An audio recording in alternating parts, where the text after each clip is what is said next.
ከለውጡ በፊት የነበረው ጊዜና ከለውጡ በኋላ የተፈጠረው ሁኔታ የተለያየ ነው። ኢትዮጵያ ውስጥ የሀሳብ ነፃነት አለ ብዬ መናገር አልችልም የሚለውን ሀሳብህን ኢቭን በነፃነት እየተናገርክ ነው። ያ መወራጨት ጠመንጃ በያዙት ብቻ ሳይሆን በአክቲቪዝም ስም የሚንቀሳቀሱ ሰዎች ሁሉ በዛ መንገድ ብዙ ነገር አደረጉ። አንደኛው መንግስት የመጣበት መንገድ ላይ የተፈጠረው ሁኔታ በቀላል የመጣ ነው ብሎ ማመን የፈጠረው ነገር አለ። ኢህአዴግ ውስጥም እኮ አለ። ቅድም እንዳልኩት ነው። ኢህአዴግ ውስጥም እኮ ሰምሃው እንትን ያሉ ኤግዚስት ያደረጉ እንትኖች አሉ። ነውጠኛ የሆኑ ጋዜጦችና መጽሔቶች ሁሉ ማለት ሰም እንትን ኖረዋል። የግል ሲባል ግን መዝናኛ ልታቀርብ ትችላለህ፣ ማህበራዊ ጉዳዮችን ላይ ታተኮር ትችላለህ። በዛ ደረጃ ኢትዮጵያ ውስጥ ነፃ የፖለቲካ ወይ ደግሞ ነፃ ሀሳብ የሚንሸራሸርበት ሚዲያ ኢትዮጵያ ምድር ውስጥ አልነበረም። ሲያጥናይሉ የመለስ አስተዳደር ከዚህ በኋላ እንትን አይኖርም። ያን የጻፈ ሰውዬ እንግዲህ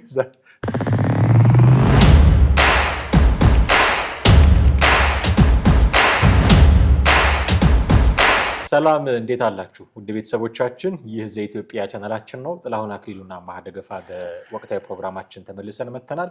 በዛሬው ፕሮግራማችን በቅርቡ የኢትዮጵያ ብሮድካስቲንግ ኮርፖሬት ላይ አንድ የተላለፈ ፕሮግራም አለ ስለ ሀገር ሚል አይ ቲንክ እዛ ላይ ሲሳይ አገኔ ያነሳቸው ነጥቦች አሉ። እነሱ ነጥቦች አንስተን በእርግጥ ሲሳይ አገኔ ያነሳቸው ነገሮች ልክ ናቸው ወይ፣ አሁን ሀገሪቱ ውስጥ ያለውን ሁኔታ የገመገመበትን መንገድ ጥቂት ለመዳሰስ እንሞክራለን። እኔና ጥላሁን ከእናንተ ጋር አብረን እንቆያለን።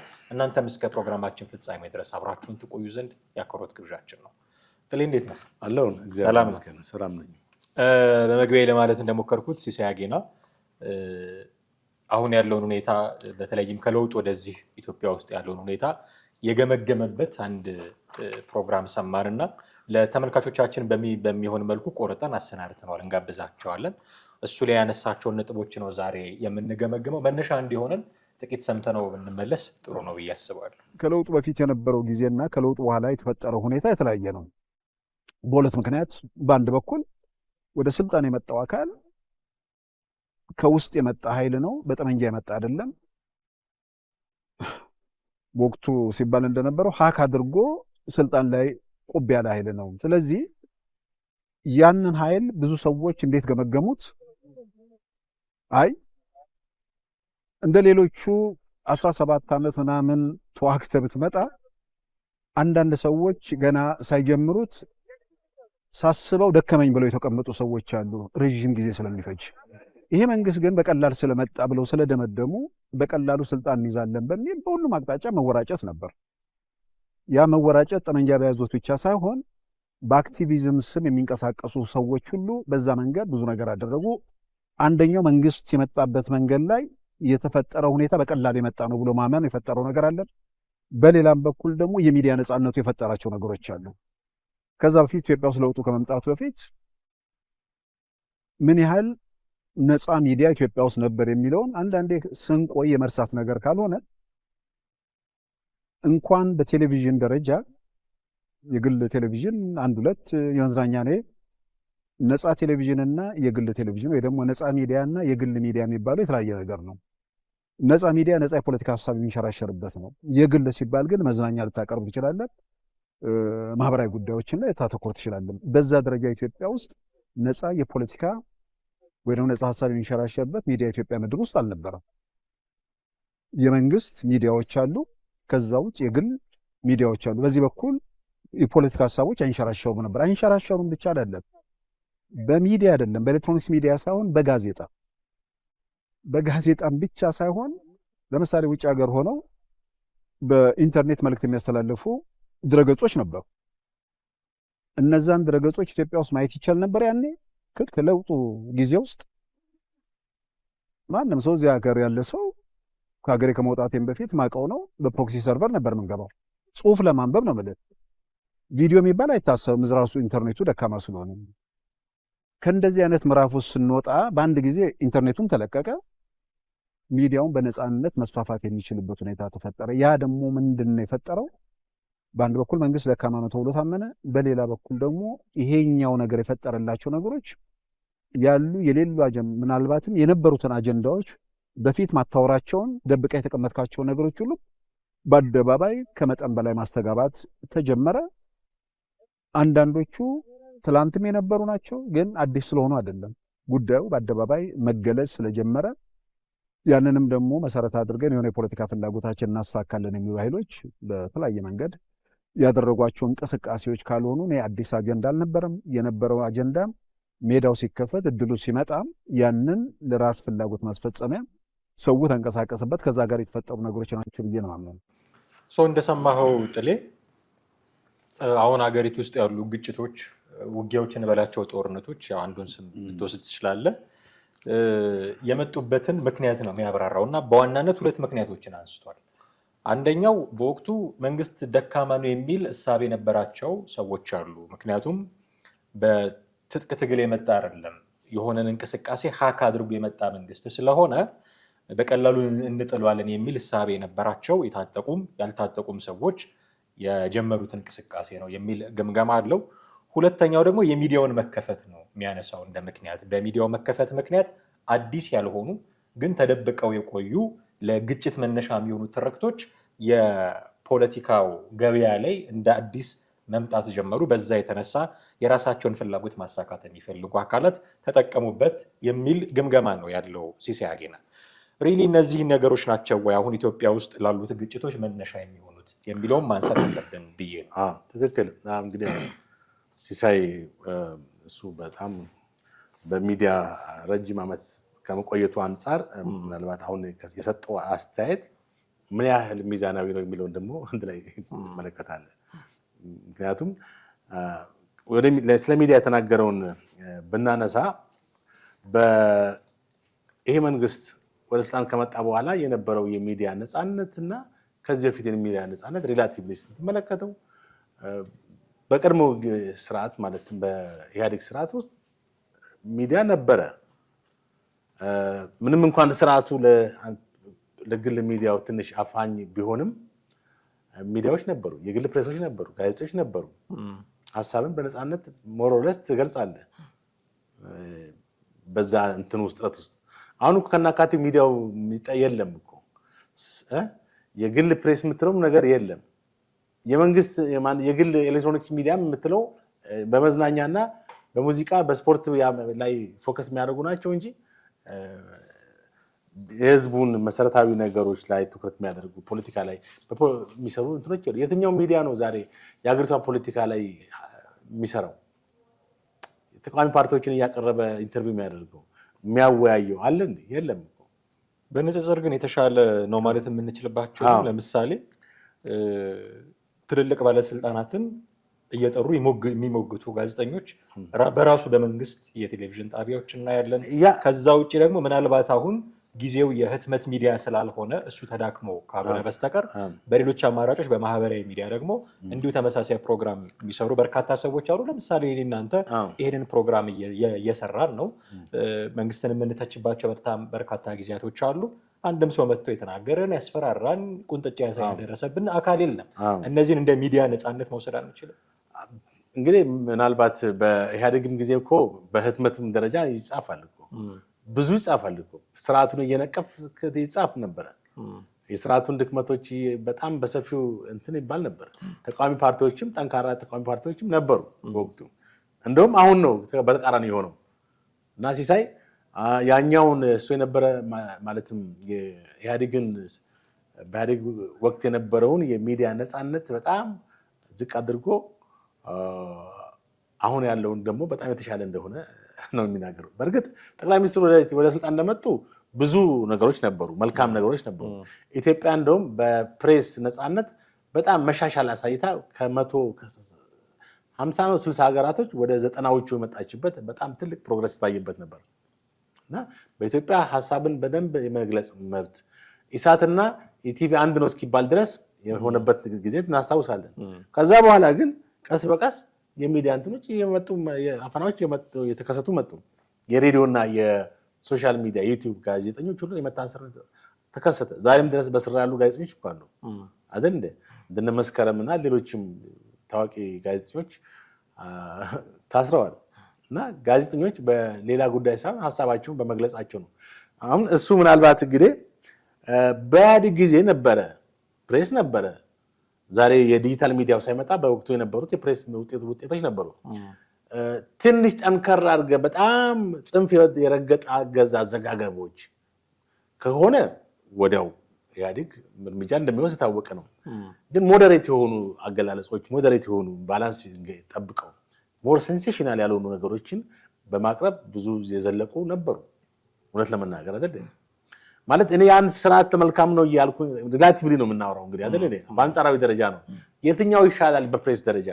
ዛሬ ሶሻል ሚዲያው በእርግጥ ሰፊ ነው።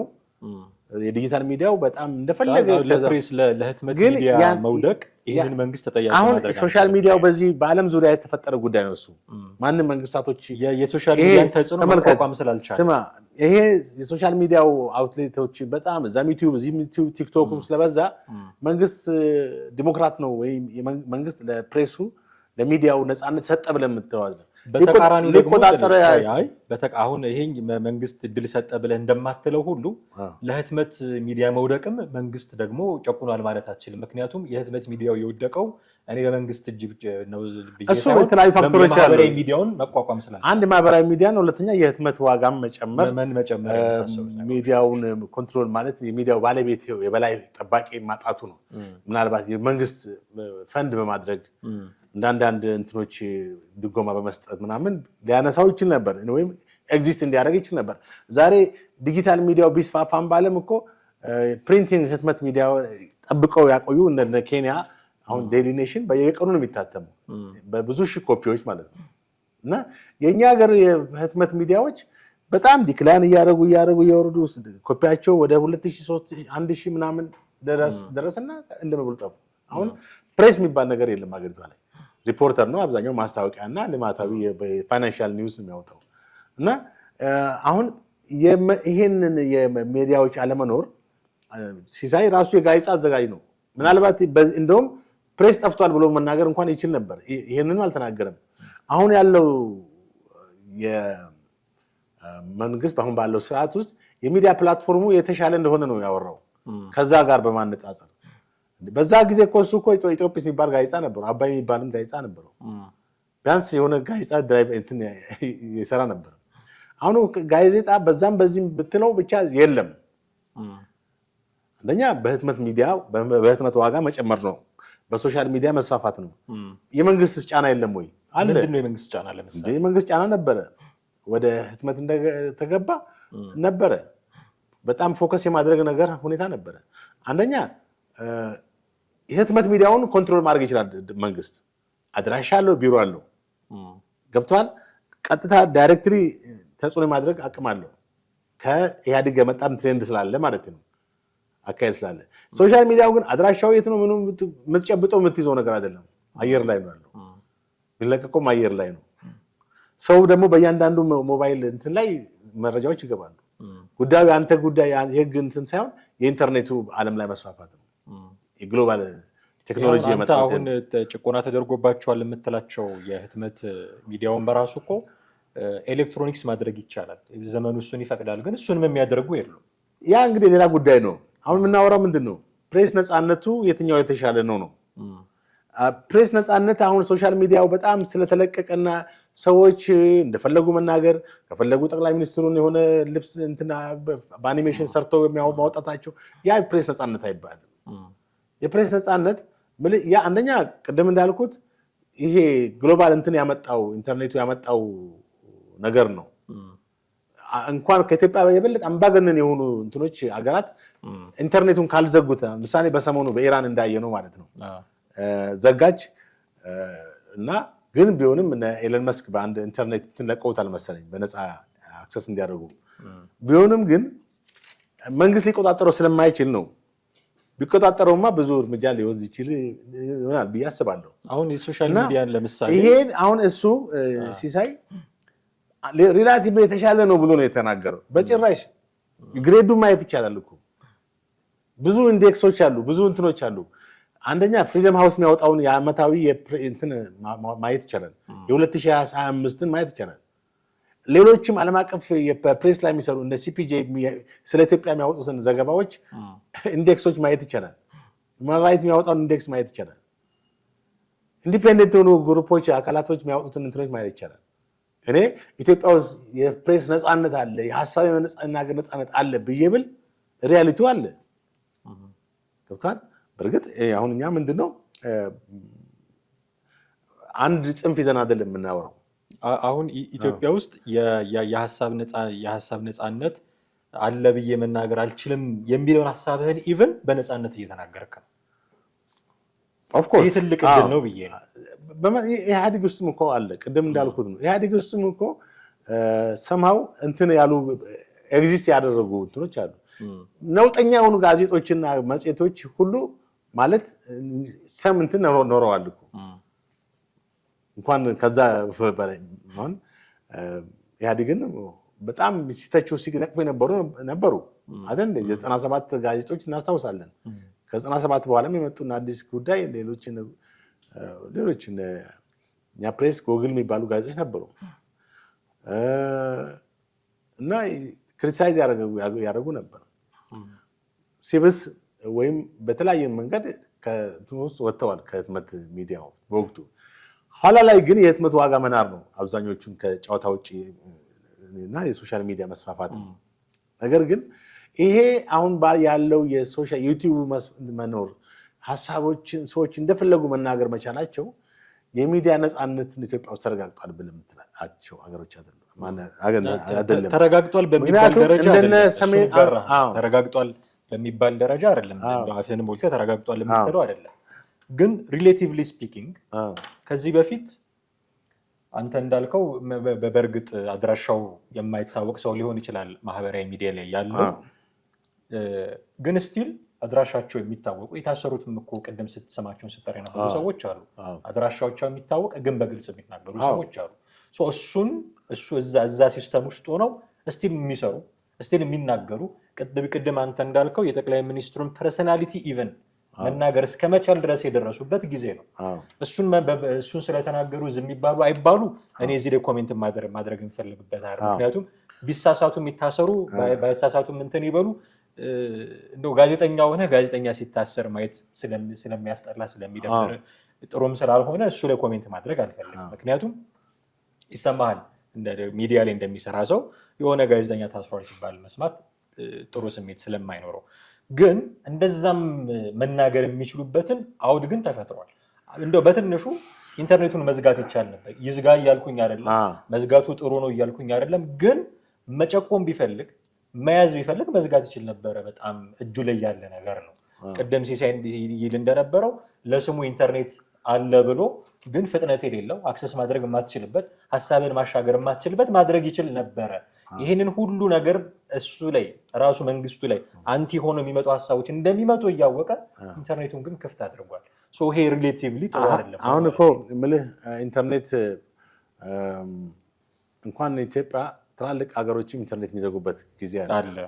በጣም በዲሞክራሲ የዳበሩ አውሮፓውያንም የዘጉበት ሁኔታ አለ እና ኢንተርኔት አሁን በኢህአዴግ ጊዜ ኢንተርኔት በተደጋጋሚ ይዘጋ ነበር። በወቅቱ የነበረው ህዝባዊ አመፅ የቄሮም ሆነ የፋኖ ስለነበረ በከተማ ውስጥ ብዙ ኢንስታቢሊቲዎች ስለነበሩ ነበረ እና ብዙ ሰዎች ይገደሉ፣ በጣም ብዙ አመፆች ስለነበሩ በዚህ መንግስት ስም ብዙ ጊዜ ተቋርጧል ኢንተርኔት። እስከ ቅርብ ጊዜ ድረስ የሚቋረጥበት ጊዜ አለ መንግስት። ምክንያቱም የራሱን ህልውና እንትን ማለት ኢንተርኔት ያቋርጣል። ግን ሰላም ስለሆነ አብዛኛውን ጊዜ አሁን ኢንተርኔት የሚቋረጥባቸው ጊዜዎች የጸጥታ ችግር ሲኖር፣ እንደዚህ የመሳሰሉት ተማሪዎች ሲፈተኑ አካባቢ ይዘጋሉ ኢንተርኔት። ግን በሰላም ሀገር ማንም ሰው እየተነሳ መተቸት በሚችልበት ጊዜም ኢቨን የኢንተርኔት አክሰስ አለ እና በዚህ ደረጃ በቀላሉ ማቋረጥ መግታት የሚችለውን የሀሳብ ፍሰት ግን ለቆት የተንሸራሸር አይደለም ወይ ብዬ። ትክክል። አሁን እንግዲህ ይሄን ከኢህአዴግ ጋር ማነጻጸሩ ነው እኮ ችግሩ። ለምን አናነጻጽረው ማለት ጥሩ ነው። አሁን የኢንተርኔት ጉዳይ ዛሬና የዛሬ 10 ዓመት ያለውን ሁኔታ ተመልከት። ዛሬ ሰዎች የዛሬ 10 ዓመት ዜና የመከታተል ፕሮባቢሊቲያቸውና አሁን ያለውን ሁኔታ አስብ። የዛሬ 10 ዓመት ሰዎች መረጃ የማወቅ ስለ ሀገራቸው ፖለቲካዊ ተጨባጭ ሁኔታ የማወቅ አክሰሳቸውን አሁን ያለውን አስብ። አየህ፣ ሰው ሁሉ አሁን መረጃ የማግኘት እንትኑ ሰፍቷል። መንግስትም ከህዝቡ ጋር አብሮ መሄድ አለበት። አለበለዚያ ወደ ኋላ ሊቀር ነው፣ ህዝቡ ሊቀድመው ነው ነው ያለው አማራጭ ምንድን ነው? ኢንተርኔቱን በተቻለ መጠን መልቀቅ እኮ ማድረግ ያለበት እሱ ነው፣ ግን እያደረገ የኢንተርኔት ኢንፍራስትራክቸሮችም ሰፍተው በጣም ብዙ ዋይድ የሆኑ እንትኖች ኢንተርኔት አክሰስ ሌላ አማራጭ ደግሞ ኔትወርክ አቅራቢ ድርጅት አለ እስከማስገባት እና በኢህአዴግ ጊዜ አፈና አለ። በእርግጥ የፕሬስ አፈና አለ። ግን ይሄ መንግስት ከኢህአዴግ የተሻለ ነው ብለህ ልደመድም የምትችልባቸው መንገዶች አይኖሩም። አንደኛ ቅድም እንዳልኩት የኢንተርኔት የግሎባል ቴክኖሎጂው ዲጂታል ቴክኖሎጂው ማደግን ያመጣው ነው። መንግስት ለአንተ አስበው ወይም መንግስት በቃ እንደ ቅዱስ ሆኖ ራሱ እንትን የሚልበት አይደለም። ወይም የፕሬስ እንትን አንገብግቦት ወይም ፕሬስ መኖር አለበት ከሚል እሳቤ ያመጣው ነገር አይደለም። ኤኒዌይስ ግን ነገሩ አስገድዶት ግዴታውም ነው። በኢትዮጵያ ለምሳሌ ኢንተርኔትን ብዘጋ በዓለም ላይ ሪማርክ ትደረጋለች። ኢንተርኔትን ከሚዘጉ አገሮች ተመልከት። በኢራን ውስጥ አንድ ሳምንት 2 ሳምንት ሙሉ በነበረው እንትን ኢራን መዝጋቷ ምን እንትን ነቀፌታ እንዳስከተለባት በዓለም አቀፍ ደረጃ በእርግጥ ድሮም ጥሩ ስም የላትም።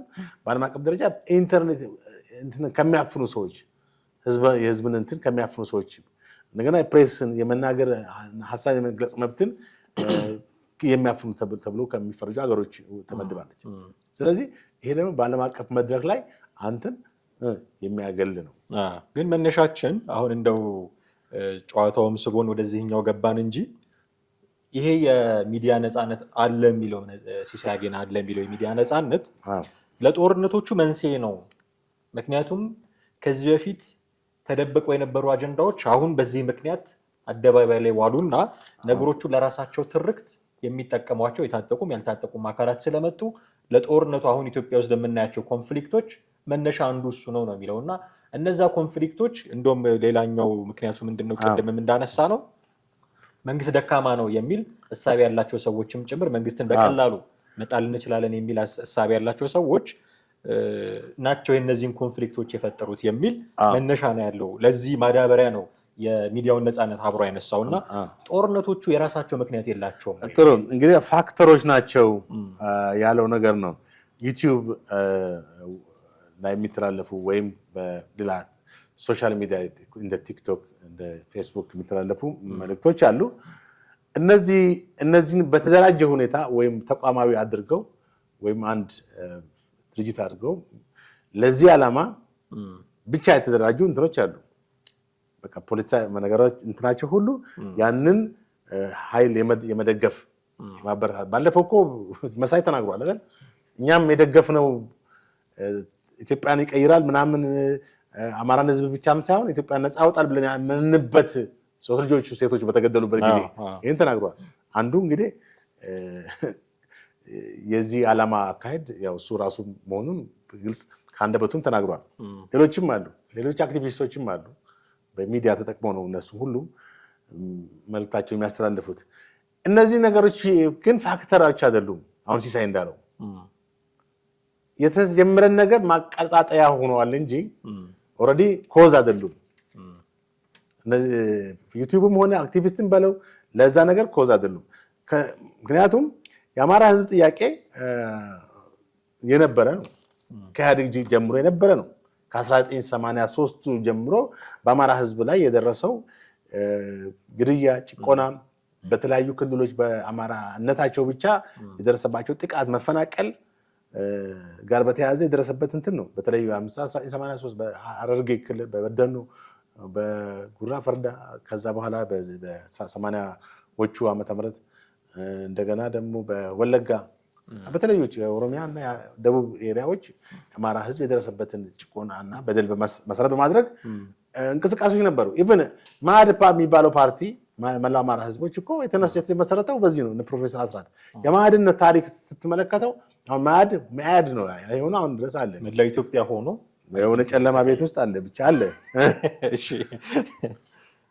እና አይ እኔ በብዛት እንትኑን ስላየሁት ነው። ጨለማ ነው ሁሉ ጊዜ ቤት ውስጥ በዛ አንጻር ነው። እሺ ስለዚህ ያ እነ ፕሮፌሰር አስራት ያንን ሲያቋቁሙ የብሔርተኝነት ስሜት ኖራቸው ሳይሆን በአማራ ህዝብ የደረሰበት ያለውን በደል የአማራ ህዝብ የደረሰበት ያለውን ጭቆና በመሰረት በማድረግ ነው። ከዛ በኋላ መኢአድን ወደ መኢአድ 1990ዎቹ መሰለኝ መኢአድ በሚል መላ ኢትዮጵያ ምናምን ድርጅት በሚል ተናለ መኢአድ። አሁን ፋኖ እንግዲህ መቼ ነው የተመሰረተው? ሲሳይ እንዴት ሀሳብ እንደሰጠበት በጣም ግራ ያጋባል። 2008 ነው ፋኖ የመጣው።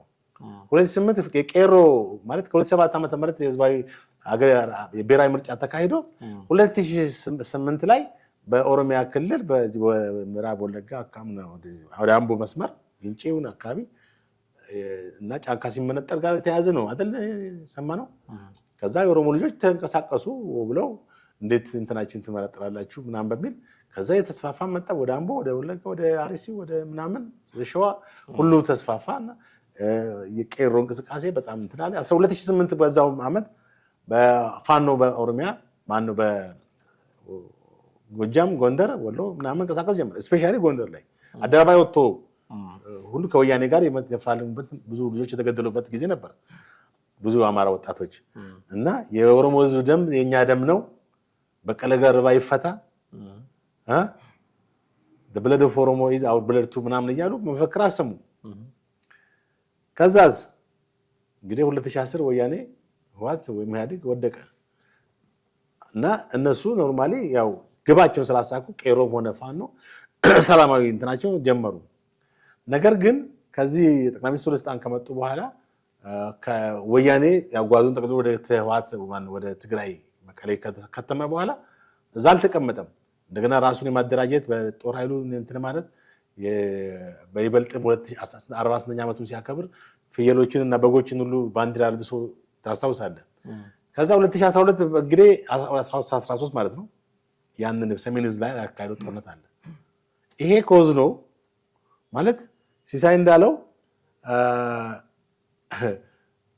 የመንግስት ማለት በዩቲዩብ እና በእንትን የመጡ አይደሉም። በዚህ በሶሻል ሚዲያ ፋክተሮች አይደሉም። ኦልሬዲ ህወሓት ውስጡም የጸበኝነት የጦረኝነት ያለመገዛት ስሜት ስለነበረ ከዛ ሰሜን ዕዝ ከመጣ በኋላ የተከሰተውን ማንም ኢትዮጵያ ህዝብ የሚያውቀው ጉዳይ ነው። ዛሬም ድረስ ራሱን አደራጅቶ ለጦርነት እንትን ማለት ምን መንፈስና ስሜት አልተላቀቀውም። ኢፋኑና ሸኔ ደግሞ ስለ ሸኔ ምን ማለት ይቻላል? እንግዲህ ሸኔ ድሮም የነበረ ነው። ከራሱ በለሁለት ከመከፈሉ በፊትም እስከ በደርግም አይደለም በአፄ ኃይለ ሥላሴ ድረስ ጀምሮ የነበረ ነው።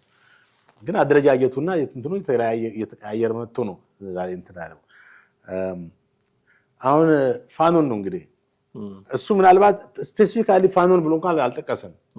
ያው ግጭቶቹን እና የጠቀሰው ደግሞ ደካማ ነው የሚል እሳቤ ያላቸው በጣም እኔ አልቀበለውም። በቀላሉ ወደ ስልጣን ስለመጣ በቀላሉ እንትን እንለዋለን እና ይሄን ብለው ሊሆን በጭራሽ አይችልም። እንዴት እንዳሰበ አልገባኝም። ምክንያቱም እስቲ በግልጽ የሚታወቀውን አውራ ከተባለ በ2008 ፋኖ ትጥቁን ብቻ ትጥቅ አይደለም ህዝባዊ አመጽ ነው ያደረጉት። እነ ደመቀ ማን ኮኔ ደመቀና ማን ነው ሌላ አንድ ሴት ደምናበት ግስ የምትባል እነዚህ የነበሩበት ሞቢላይዝ የሚያደርጉ ሌሎች አሉ እና የታስረው የነበሩት ማለት ነው። 2013 ላይ ከመከላከያ ወደዛ ሲዘምት አብሮ ዘመተ ፋኖ በእንትኑ ትልቅ ኮንትሪቢዩሽን ነበረው ከህወሓት ጦርነት ጋር። ከዛ በኋላ ነው እንግዲህ አሁን ችግር ህወሓት በጦርነቱ ተሸነፈ። የፕሪቶሪያው ስምምነት መካሄድን ተከትሎ ነው የተፈጠረ ችግር ነው። አንድ የፕሪቶሪያው ስምምነት እስክንድር ማነው ስሙ ይሄ የፕሪቶሪያው ስምምነትም አልተናገረም። በሱ ላይ መከፋት ተፈጥሮ ነበር። ልክ ነው። እሱ ፋኖ አለመሳተፉ አግባብ አልነበረም። በሁለተኛ ደረጃ እንደ ኮዝ የሚታየው በዋነኛነት ደረጃ በ2015 ዓ.ም መንግስት ትጥቅ በሁሉም ክልል እንዲፈቱ ልዩ ኃይሎች በሚልበት ሰዓት በአማራ ክልል የመጀመሪያው ጥያቄ ሲቀርብ አንፈታም የሚል ነው አይደለ? ይሄ ነው ዋናው ጭብጥ እንጂ ይሄ መንግስት ደካማ ስለሆነ ነው፣ ይሄ መንግስት በደካማ ነው ብለው ስላሰቡ ነው። ይሄ መንግስት በቀላሉ ስልጣን ባለ እንደ 17 ዓመት ሙሉ ታግሎ እንዴ የታገሉት እኮ የዛሬ 10 ዓመት እኮ የታገሉት ጎንደር ላይ እኮ ትጥቅ ትግል የመጣው ስልጣን የመጣው ወያኔ ነው አይደል እንዴ? እንዴት ይሄን ይዘነጋል? እና አገላለጹ በጣም ምልህ ባያዝ ያደረገ ነው። በጭራሽ ትክክለኛ ሚዛን የጠበቀ ነገር አይደለም። ወደ አንድ ወገን ምናልባት እንግዲህ እሱ ብዙ ጊዜ እንደሚተቃፍበትን ታውቃለህ ከዚህ መንግስት ጋርም በሚለው እንግዲህ እንደ ሚዲያ ሰው ግን ይሄን መናገር የለበትም። ይሄ አሁን የተናገርኩትን ጭብጥ ነገሮች ተናግሮ እነዚህ ኃይሎች ከጀርባ ሆኖ ያቀጣጥላሉ ነገሩ ወደ ሰላማዊ ነገር እንዳይመጣ አንድ ማነጻጸሪያ ግን ብናነሳ ምናልባት ውጭ ሀሳብ ሊሆን ይችላል። ሁለቱም ካነሳቸው ምክንያቶች አንፃር አንድ መንግስት ደካማ ነው ብለው የሚያስቡ ሰዎች አሉ ካለውና የሚዲያ ነፃነት መጥቷል ካለው መንግስት ደካማ ነው ብሎ የሚያስቡ ሰዎች ይህንን ነገር አንስተዋል ብሎ ማመኑን ልክ የሚያደርገው አንድ ምክንያት አይኖርም ወይ? ምክንያቱ ከዚህ አሁን ያለው መንግስት ከመምጣቱ በፊት እንዲህ አይነት ነገሮች አልነበሩም። ያሉትም ተሰብስበው የኤርትራ በረሃ ነበሩ። ይሄ መንግስት ከመጣ በኋላ ነው እነሱም የመጡት። ስለዚህ ደካማ ነው ይሄ መንግስት ብለው አስበዋል ብንል ከዚህ በፊት በነበረው መንግስት እነሱ ጠንካራ ነው ብለው ያስቡት በወታደር ደረጃ ጠንካራ ነው ብለው ያስቡት በነበረበት ጊዜ ይህን ነገር አይሞክሩትም ነበር። የሆነች ነገር ኮሽ ብትል ወዲያው ሄዶ ጸጥ የሚያደርግ መንግስት ነው ብለው ስለሚያስቡ አይሞክሩትም ነበረ። አሁን ግን ደካማ ነው የሚል እሳቤ ስላላቸው ይህን ጀመሩት ቢል ልክ አያደርገውም ወይ? አንደኛ። ሁለተኛ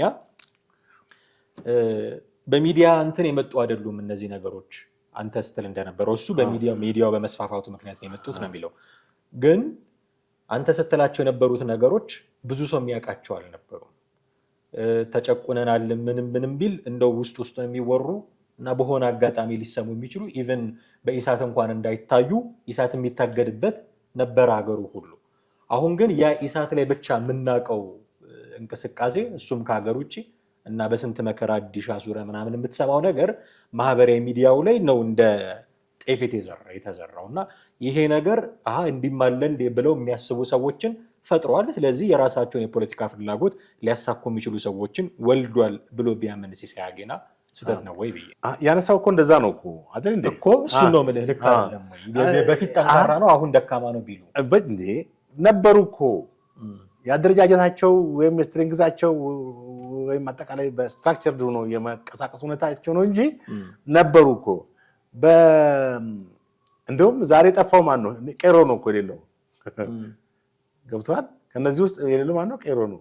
ሌሎቹ ነበሩ። ያኔማ ህዝባዊ ጥያቄዎች ናቸው የነበሩት። አንተም ስትል ህዝባዊ ጥያቄዎች ነበሩ። ተመልከት። አሁን ይኸውልህ ፋኖ 2008 ነበር አልኩኝ እኮ ቅድም። ትጥቅ የታጠቀ አይደለም ፋኖ የሚል እንትን ነበረ። በጎንደር በጎጃም ውስጥ ነበር። ብዙ ነገሮች ተቋርጦ ነበር። ትራንስፖርት በክልሉ የትራንስፖርት ተቋርጦ ነበር። ሌሎች መሰረታዊ አገልግሎቶች የዕለት ተዕለት እንቅስቃሴዎች ተቋርጦ ነበር። ወደ ጎጃም ወደ ጎንደር መሄድ አትችልም ነበር። ከዚህ ከእንትን አታልፍም ነበር እዚህ አማራ ክልል እና 2008 ትዝ ይለኛል 2009 ዓ.ም ታግዶ ነበር። ይሄ ምንድነው? በቃ ህዝባዊ እምቢተኝነት ነበረ። ይሄ ህዝባዊ እምቢተኝነት ውጤት አመጣ።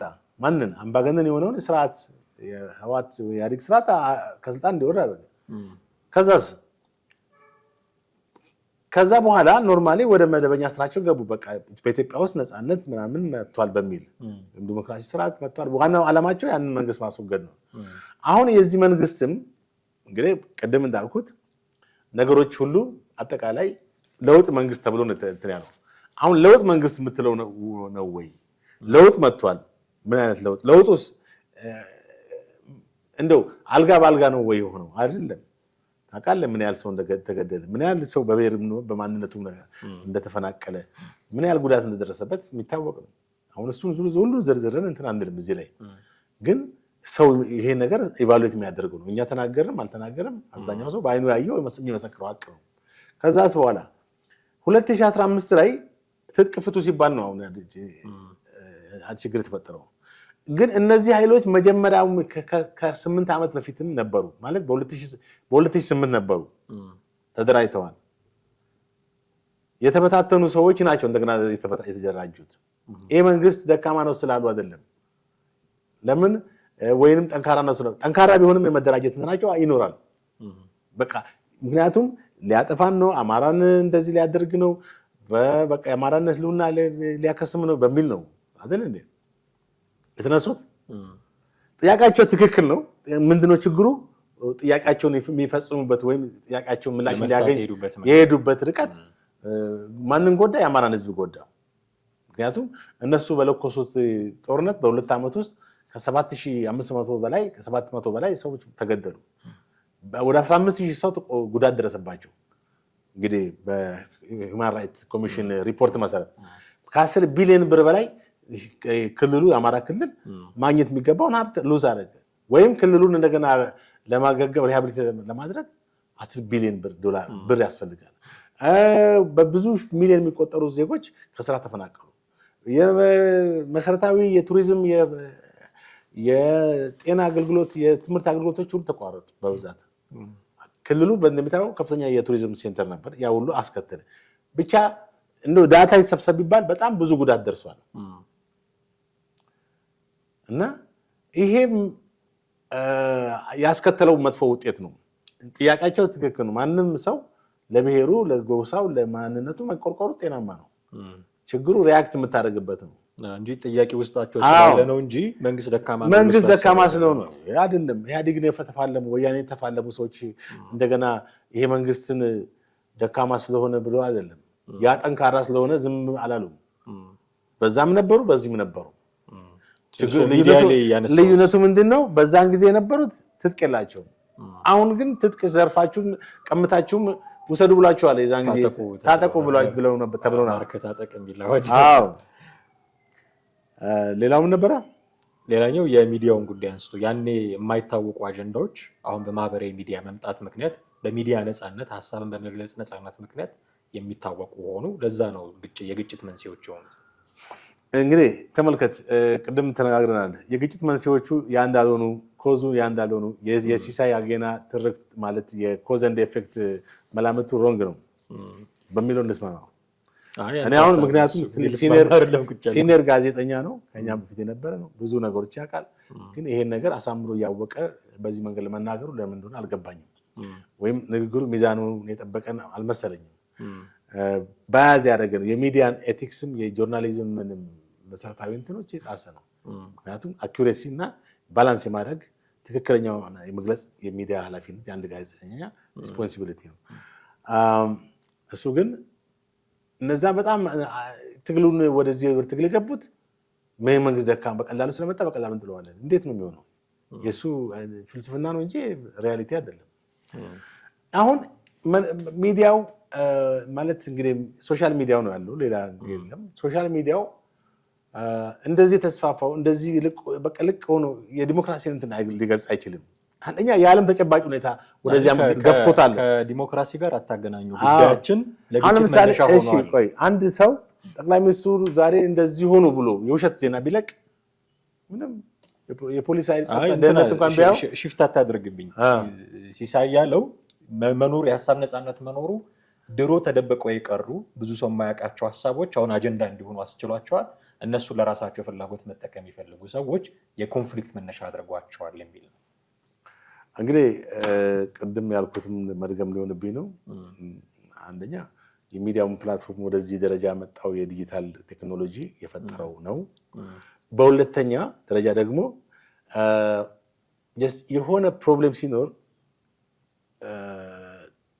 ከሰላማዊ ነገር ይልቅ ፕሮብሌሞች በጣም ሲኖሩ ለሆነ እንትኖች ይጋብዛሉ። ማለትም ለምሳሌ ሰዎች መንግስት ወድቆ መንግስት ሲተካ ዝም ብለው ቀድሞ የነበራቸውን አስተሳሰብ ፖለቲካውን ወደ ማወቅ ይመጣሉ። መንግስት ምንድነው፣ አገር ምንድነው፣ መሳሰሉ ነገሮች ምንድናቸው ወደሚል ሁሉም ጥያቄና መልስ ፈላጊ ሊሆን ይችላል። ገብቷል። ሁሉም የመረጃ ሰው መረጃ ማግኘት እንትኑ ይሰፋል። መንግስት አሁን እንደዚህ አይነት ነገሮች መብዛታቸው ክራይሲሱ የወለደው ውጤት ነው። በስልጣን ላይ ያለው መንግስት ሆ ብሎ ወጣቱ ሲነሳበት ስለ ሀገሩ መጠየቅ ይጀምራል። ፖለቲካና ኤሌክትሪክ ከሩቅ ነው ያለው ሰው እስቲ ብሎ መፈተሽ፣ በወቅቱ የሚነበቡ ነገሮችንም ዓለም ደግሞ በኦንላይን የሚተላለፉ ነገሮችን ማየት መፈተሽ፣ የሀገሩን ጉዳይ ማወቅ ይሄዳል። በዚህ ጊዜ ሀሳቦች ሁሉ ምን ሊሆኑ ይወጣሉ፣ ይሰፉ ይመጣሉ። እና ይሄ ያ ግርግር የፈጠረው ክራይሲስ የፈጠረው ነው እንጂ አሁንም በሌላ እንትን መሆን አይደለም። እንደ ፋክተር ደግሞ ይሄን ፋክተር ያልከኝ ምንድነው? ፋክተር ተጠቅመው ለግጭት መነሻ ሆኗል ነው። ያ እንግዲህ ያ ዲፔንድስ ኦን ኢንዲቪጁዋል ነው፣ የሰዎች አስተሳሰብ ነው። ሁልጊዜ ለሁለት ሰዎች አንድ አይነት ነገር ሰጣቸው ሁለቱም በአንድ መንገድ ሊጠቀሙበት አይችሉም። የየራሱ ፐርስፔክቲቭ አለው እና አንድ ነገር የሚገልጽበት ነገር አለ። ለምሳሌ የፕሬስ ነፃነት በታወጀበት ሰዓት ጥቂት የሚባሉ የፕሬስ እንትኖች ፖዚቲቭ የሆኑ ነገሮችን የማስተላለፍ ሚዛናዊ የጋዜጠኝነትን እንትን ጠብቀው ዜናንና መረጃዎችን ዘገባዎችን የማቅረብ ሁኔታ ነበረ። ሆን ብሎ ደግሞ በወቅቱ ስልጣን ላይ የነበረው የህወሓት ስርዓት ለማጠልሸትና በጣም አደገኛ የሆነ እንትን ሲከተሉ የነበሩ ነገር ከሚዲያ እንትን ያፈነገጡ ናቸው። ለምሳሌ አንድ ጽሁፍ አብቻ ሳጥናኤሉ የመለስ አስተዳደር ከዚህ በኋላ ህልውና የለውም የሚል እንትን አለ። ይሄ ጋዜጣ ገበያ ላይ ውሏል። የራሱ የአባይ ጋዜጣ ነው። የእንትና ጋዜጣ እኮ ነው። የእስክንድር ማነሱ የኢሳይ ጋዜጣ እኮ አስበው። ሳጥናኤሉ የመለስ አስተዳደር ከዚህ በኋላ እንትን አይኖርም። ያን የጻፈ ሰውዬ እንግዲህ ያ ብዙ መናገር ይቻላል። ኤኒዌይስ በርካታ ነገሮችን አንስተናል። ክሪቲሲዝም ነው ምላሽ ካለው ሲሳይ አጌና በዚሁ ደግሞ ምላሹን እኛም ማስተናገድ የምንችል መሆኑን መግለጽ ይገባናል። ከአንተ ጋር የነበረን ቆይታ ግን እጅግ አድርጌ አመሰግናለሁ። ውድ ቤተሰቦቻችን እናንተም ከኛ ጋር ለነበራችሁ ቆይታ እጅግ አድርገን እናመሰግናችኋለን። የዛሬው ፕሮግራማችንን እዚህ ላይ ያበቃን። ሀሳብ አስተያየቶቻችሁን በተለመዱት መንገድ በኩል ታደርሱን ትችላላችሁ። ጤና ይስጥልን።